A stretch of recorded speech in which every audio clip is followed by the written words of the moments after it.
প্রতি বছরই কাঁচা আমের সিজনে কাঁচা আমের এই তেলের আচারটা আমি বানাবই। অন্ততপক্ষে একবার হলেও বানাবো। এবার দুবার বানিয়েছিলাম। ১ম বার নিজের জন্য, তার পরের বার কাছের মানুষদের জন্য। তো আজকে আপনাদের সাথে শেয়ার করব আমার এই রেসিপিটা। খেতে কিন্তু দুর্দান্ত হয়।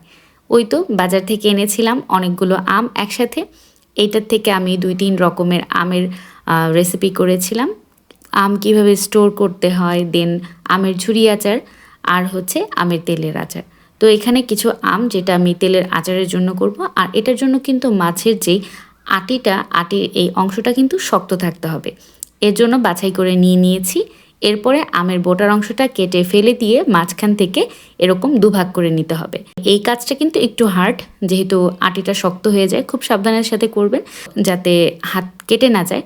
এবারে এই একটা অংশটাকে আমি ৩ ভাগ করে নেব। যেহেতু আমগুলো একটু বড় ছিল, এর জন্য ৩ ভাগ করে নিয়েছি। অর্থাৎ একটা আম ৬ টুকরোর মতো হয়েছে। এভাবে করে সবগুলো আম কেটে নেব। আর এই আচারটা কিন্তু আমি সবসময় খোসা সহ করি। আপনারাও খোসা সহই করবেন। এটার খেতে টেস্ট কিন্তু অন্যরকম হয়। এই যে দেখতে পাচ্ছেন সবগুলো আম কেটে নিয়েছি। এবার এতে কিছু মশলা অ্যাড করব। এর জন্য দিয়ে দিচ্ছি ১ চামচের মতো লবণ, ১ চামচ হলুদ গুঁড়ি, ১.৫ চামচ মরিচ গুঁড়ি, ১ চামচ ধনিয়া গুঁড়ি। এবারে সব কিছু একসাথে ঝাঁকিয়ে মিক্স করে নেব। এর জন্য আলাদা একটা পাত্র নিয়েছি। গোল একটা বলে সবগুলো আমের টুকরো দিয়ে দিচ্ছি। যেহেতু পরিমাণে একটু বেশি ছিল, এরপরে ভালো মতো ঝাঁকিয়ে এই মশলাগুলো আমের গায়ে মাখিয়ে নিব। এখানে আমের টুকরোগুলো খুব ভালো মতো মশলা দিয়ে মাখিয়ে নিয়েছি। এবারে একটা খঞ্চা বা ট্রেতে আমের টুকরোগুলো বিছিয়ে নেব।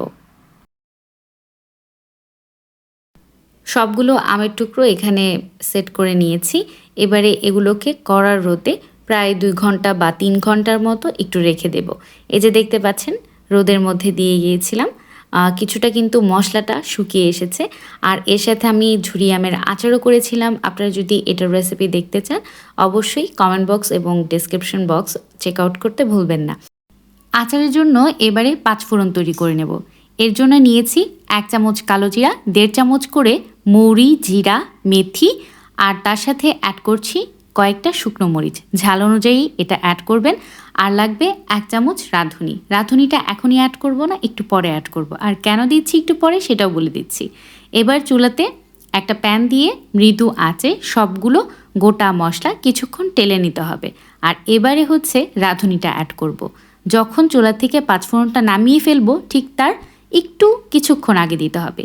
এতে করে এই ছোট ছোট রাঁধুনির যে শস্যদানা, এটা পুড়ে যাবে না। তেলে নেওয়া হয়ে গেছে। এবার আলাদা একটা পাত্রে এটাকে ঠান্ডা করে নেব। এখন কিছু সরিষা পেস্ট করে নেব। এখানে প্রায় ১.৫ কাপের মতো সরিষা নিয়েছি। হলুদ সরিষা আর হলুদ সরিষা, লাল সরিষা দুইটা মিক্স করে নিলেও কোনো সমস্যা নেই। মূলত এই তেলের আচারটাকে আরও বেশি টেস্টি করে তোলার জন্যই এখানে সরিষাটা ব্যবহার করেছি। এবারে চলে যাচ্ছি রান্নার মূল প্রসেসে। এবারে একটা কড়াইতে প্রায় ৫০০ ml মতো খাঁটি সরিষার তেল দিয়ে তেলটাকে একটু গরম করে নেব। আর এতে অ্যাড করব প্রায় ১০-১২টার মতো শুকনো মরিচ বোটা ছাড়িয়ে নিয়েছি। এতে শুকনো মরিচটা দিয়ে দিচ্ছি। এটা চাইলে কম বেশি করে নিতে পারেন, কোনো সমস্যা নেই। আর এরপর এতে অ্যাড করছি দুইটা রসুন, কোয়াগুলো খোসা ছাড়িয়ে নিয়েছি। এরপরে দিয়ে কিছুক্ষণ নেড়েচেড়ে এরকম বুদবুদ হয়ে যাবে। এরপরে অ্যাড করব এই ২-৩ ঘন্টার মতো রোদে রেখে দেওয়া সেই আমের পিসগুলো, সেগুলো দিয়ে দিচ্ছি। আর এই সময় চুলার আঁচটা মিডিয়াম টু হাই এই লেভেলে রাখলেই হয়ে যাবে। তারপরে নেড়েচেড়ে এই আমগুলোকে ভালো মতো তেলের মধ্যে ভাজতে হবে। এটা প্রায় আপনি মিনিট ১০-এর মতো করে নিতে পারেন। আমের খোসার রঙটা সবুজ থেকে হলুদ হয়ে আসার আগ পর্যন্ত এরকম ভাজাভাজিতে রাখতে হবে। এরপরে এতে অ্যাড করব স্বাদ অনুযায়ী। আমি এখানে ১ চামচের মতো লবণ দিয়েছি, ১.৫ চামচ মরিচ গুঁড়ি, 1/2 চামচ বা ১ চামচের মতো ধনিয়া গুঁড়ি। এরপর একটু নেড়েচেড়ে মিশিয়ে নিচ্ছি। তারপর এতে টেস্ট অনুযায়ী এখানে অ্যাড করছি চিনি। আমি এখানে প্রায় ১ কাপের মতো চিনি দিয়েছি। যেহেতু আমগুলো খুব বেশি টক ছিল না, আর এই আচারটাতে একটু মিষ্টির লেভেলটা বাড়িয়ে রাখতে চেয়েছিলাম, এর জন্য চিনির পরিমাণটা একটু বাড়িয়ে দিয়েছি। এরপরে দেখতে পাচ্ছেন চিনিটা কিন্তু মেল্ট হয়ে গেছে, যার জন্য এরকম পানির মতো হয়েছে। তার উপরে কিন্তু অবশ্যই তেল ভাসছে।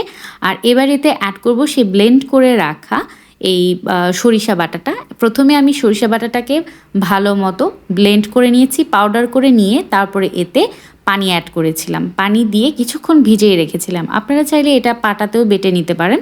তো এরপরে সেটা দিয়ে দিয়েছি, আর এখানে আস্ত যে পাঁচফোড়নটা ছিল সেই আস্ত পাঁচফোড়নের দানাটা দিয়ে দিয়েছি। এরপরে এটাকে খুব ভালো মতো নেড়ে চেড়ে কুক করে নিতে হবে। আর এ সময় চুলার আঁচটা কিন্তু মিডিয়ামে রাখবেন, খুব বেশি হাইও না খুব বেশি লো না।